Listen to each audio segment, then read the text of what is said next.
Bonjour à toi, jeune padawan qui est peut-être tombé dans les griffes d'une personne qui est perverse narcissique.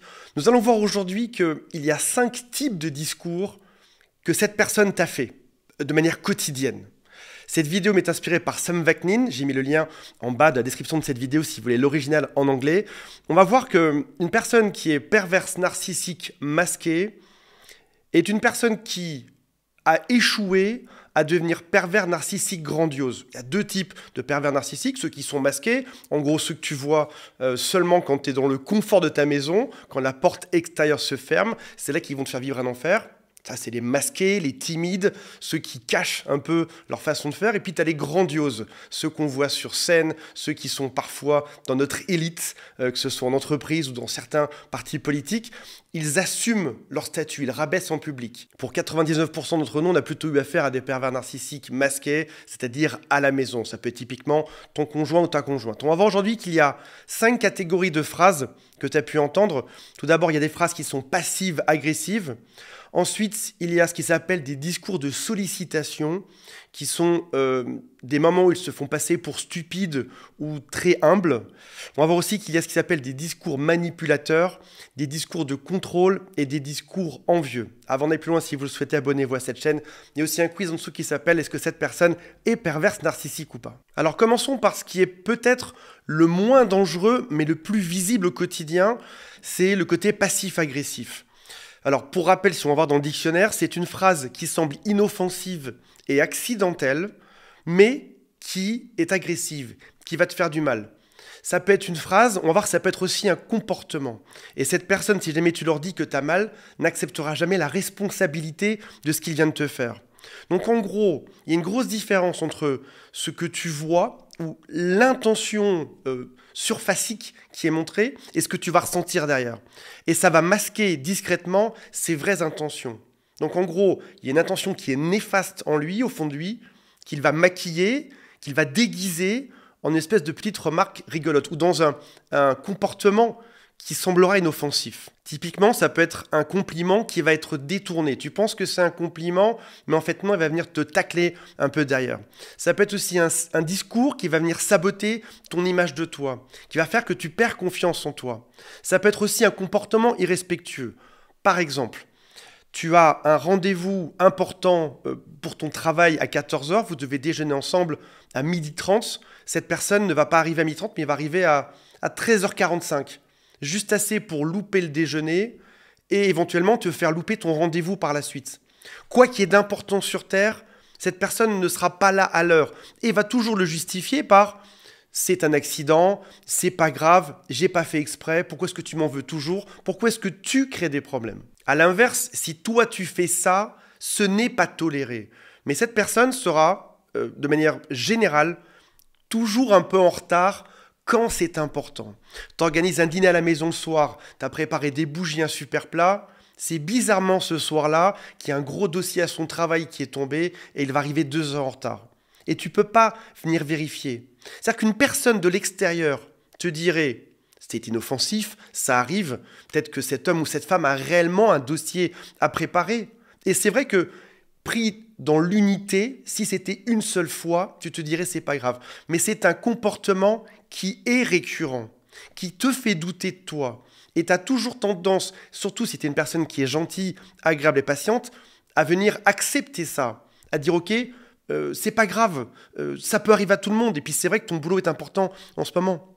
Ou encore, c'est une personne qui va te dire que tu dois perdre 3 kilos pour ta santé, pour ton bien. Et encore une fois, vu de l'extérieur, une personne dirait « bah oui, c'est peut-être un bon conseil ». Sauf qu'en fait, cette personne passe son temps à te tacler avec des petites blagues sur ton poids. Et c'est ce que tu vis en permanence. Et là, on n'est pas dans la remarque constructive, on est dans quelque chose qui te sape le moral, qui vient détruire ton énergie de manière régulière. Si ton couple dure 5 ans, pendant 5 ans, tu auras des mauvaises blagues dessus. Tu fais une recette, tu prépares quelque chose à la maison, il va toujours critiquer. Tu mets pas assez de sel, ce sera pas assez salé. T'en mets trop, ce sera beaucoup trop. Et quoi que tu fasses, c'est-à-dire que même si tu avais la recette parfaite, ça n'irait pas. Ce serait trop froid, trop chaud. Tu peux tout essayer. Tu n'auras jamais gain de cause. Ce que tu fais ne sera jamais suffisant. Quel que soit ton choix de vie, il y a toujours une petite critique, une petite remarque acerbe.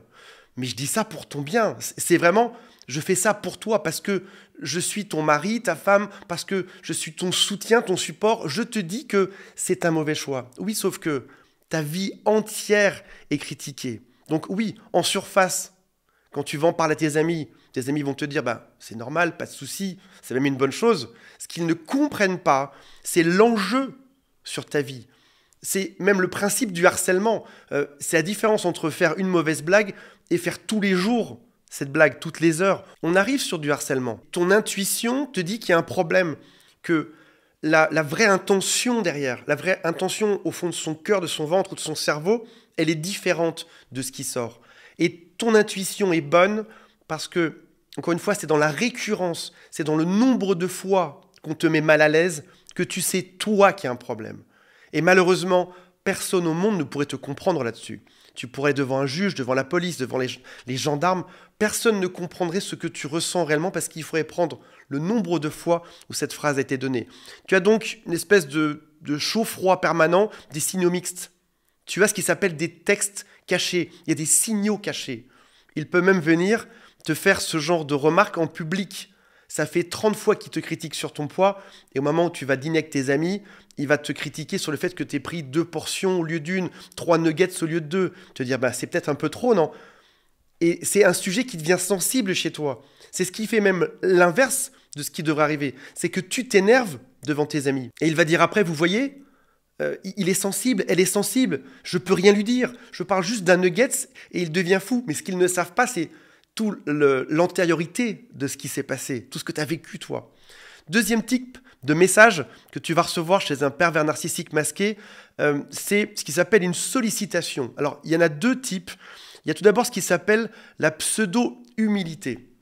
C'est se prétendre humble, modeste. C'est même parfois reconnaître ses erreurs. Par exemple, il va te dire « je ne suis pas beau, je me trouve pas très beau ». Son idée, c'est de venir créer la réaction inverse chez toi. Si quelqu'un te dit « je ne suis pas beau », voyez-le parfois même sur des stories Instagram ou TikTok ou Facebook. Certaines personnes disent « je me sens pas beau ». Et là, tu auras 1000 messages. « Mais si, ma chérie, tu es belle, ça se passe bien, tu es magnifique, j'adore tes cheveux, etc. » C'est-à-dire qu'en fait, venir se critiquer vient créer l'effet inverse. Et t'en viens à venir supporter ou à encourager cette personne perverse narcissique. On se rappelle que narcisse, c'est le fait de se regarder soi. Tu viens lui donner un compliment qu'il a quelque part quémandé. Je suis bête parfois. Qu'est-ce que tu vas dire à ça? Je n'ai pas d'éducation, je ne sais pas faire ça. Je me suis trompé. Tu vas dire, mais c'est pas grave. Ça arrive à tout le monde de se tromper. Est-ce que tu penses réellement qu'une personne perverse narcissique qui se prend pour Dieu sur terre est honnête quand il te dit « je me suis trompé ». Il n'y a aucun cas de figure où ça arrivera. C'est juste une stratégie pour te faire réagir. Tout d'un coup, tu vas te mettre dans le rôle du gourou, du père, de la mère, du patron, de celui qui encourage celui qui va mal. Cette personne peut te dire par exemple « j'arrive pas à trouver un boulot ». Qu'est-ce que tu vas faire? Tu vas l'aider à trouver un boulot. Peut-être même dans ta propre entreprise. Je sais pas, tu bosses chez EDF, tu fais employer cette personne dans le département d'à côté de toi. Et tout d'un coup, tu te rends compte qu'en fait, cette personne, une fois qu'elle est embauchée, commence à te détruire auprès de tous tes collègues. Tu as fait rentrer le loup dans la bergerie.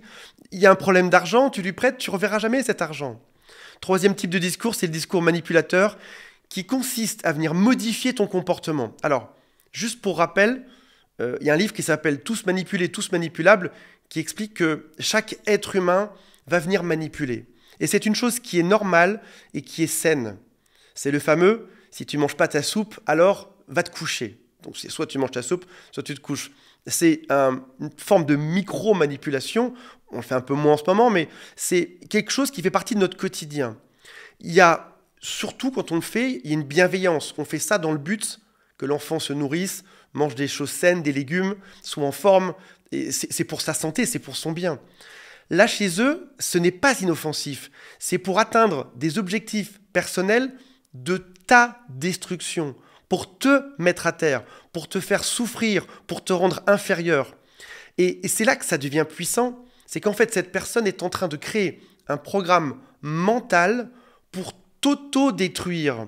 C'est-à-dire que lui va commencer le travail, l'idée étant que toi, tu prennes le relais tout seul par la suite et que ton cerveau t'auto-critique, te rendre autodestructeur. Je te donne quelques exemples. Il te crée des scénarios catastrophiques pour te créer de l'anxiété. Si ça se trouve, tes amis ne t'aiment pas tant que ça, tes amis veulent te détruire. Dans ton travail, ça va mal se passer. Tu vas être viré, licencié. T'as pris 1 kilo, peut-être que tu vas en prendre 10. Tu vois ce genre de discours qui projette un avenir sombre. L'anxiété, pour rappel mes amis, c'est le fait de projeter un futur catastrophique. C'est exactement ce qu'il va faire. Il va te critiquer en permanence. Quoi de mieux pour créer un programme de destruction interne que de critiquer quelqu'un pendant des mois ou des années? Il va aussi parfois se montrer en demande pour que tu te charges d'eux. Tu vas devenir le sauveur. Donc là, dans la manipulation, tu vois bien que l'idée, c'est de changer ton comportement. Ils vont faire en sorte que tu deviennes quelqu'un de différent. C'est malsain parce que ça te change. Tu finis par avoir un comportement qui est étranger à ton comportement initial. C'est-à-dire qu'à la base, ton comportement était différent. En étant avec cette personne-là, au bout d'un moment, tu deviens celui qui fournit l'argent, le support émotionnel, qui se fait détruire, qui doit se comporter comme un père, comme une mère. Et c'est ce qui fait que tu vas rentrer très souvent dans le fameux triangle de Karpman. En gros, c'est victime, bourreau, sauveur. Et chacun, alternativement, prend un siège dans ce triangle. Lorsque lui est victime, c'est que c'est toi le bourreau. Puis ça va alterner. Puis ensuite, tu vas devenir son sauveur quand il est victime, etc. Et tu changes de rôle, parfois même au sein d'une même discussion. En 5 ou 10 phrases, il peut te dire « c'est de ta faute, je me sens mal dans ma vie, j'étais plus heureux, plus heureuse avant ». Là, cette personne est victime, c'est toi le bourreau. Et puis après ça, dans les phrases qui suivent, ça va être « je te déteste, t'es une personne nulle, tu devrais changer ». Il va devenir bourreau lui-même. 4e type de discours que tu vas entendre, qui va prendre plein de formes différentes, c'est un discours de contrôle. Alors, j'ai mis discours, qui est le mot de Sam Vaknin. Ça pourrait être un discours non verbal, donc un comportement qu'il a, discours physique, ou des choses qu'il va venir te dire. Forme numéro 1, cette personne va te surveiller en permanence, sera toujours présente, ne va jamais te laisser d'espace, va réduire ton autonomie. Tu ne pourras plus rien faire seul. L'autre sera toujours là, tu es en train de bouquiner, il va venir t'espionner, voir ce que tu lis. Tu regardes une page web, il va regarder sur ton navigateur quel est ton historique. T'envoies des messages quelque part sur Instagram, par SMS, ailleurs, il va tout vérifier en permanence. Tu es avec des amis, il va se renseigner pour savoir avec qui tu es précisément. Il va mettre un espion éventuellement sur ton téléphone pour pouvoir te traquer, un tracker sur ta voiture. J'ai déjà vu ça en coaching. Donc ça, c'est une forme de contrôle. Autre forme de contrôle, c'est son discours fantastique, fantasmagorique, sa deuxième réalité, celle dans laquelle c'est une personne qui est géniale, qui a sauvé des gens de la noyade, qui a failli être président un jour, qui est chanteur à succès. Qu'importe, toute cette histoire que tu n'as jamais vue, il commence à t'y faire croire. Tu rentres dans son imagination et tu finis par être déconnecté de la réalité. Tu as l'impression qu'en effet, cette personne est géniale. De manière simple, cette personne va par exemple le matin à la boulangerie acheter son pain. Et il va te dire, c'est incroyable, si c'est une femme, 2 hommes m'ont dragué à la boulangerie. Si c'est un homme, il va dire que la boulangère l'a dragué. Si tu avais assisté à la scène, la boulangère lui a juste demandé 5 €. C'est tout. Il n'y a pas eu de drague. Mais il t'invente ce monde dans lequel c'est une personne géniale, sur Terre, que tout le monde admire, et tu finis par croire à ça. Tu prêtes de l'argent un lundi, le mardi, il te dit que non, tu t'es trompé, il n'y a pas d'argent. Il te transforme tout ce qui se passe pour mettre toujours l'histoire en sa faveur. Et tu finis par arriver dans une réalité virtuelle. Je me souviens que parfois, des gens me montrent les photos de leurs ex me disant « il ressemble à Brad Pitt ». Il n'y a rien de Brad Pitt. C'est faux. Alors vraiment, dans un miroir déformant, ça n'a aucun lien avec Brad Pitt. Et jusqu'au bout de quelques années, à force que cette personne te répète qu'elle est belle, qu'elle a du succès, que toi t'es nul et qu'elle ressemble à Brad Pitt et que tout le monde lui dit, tu finis par croire à ça.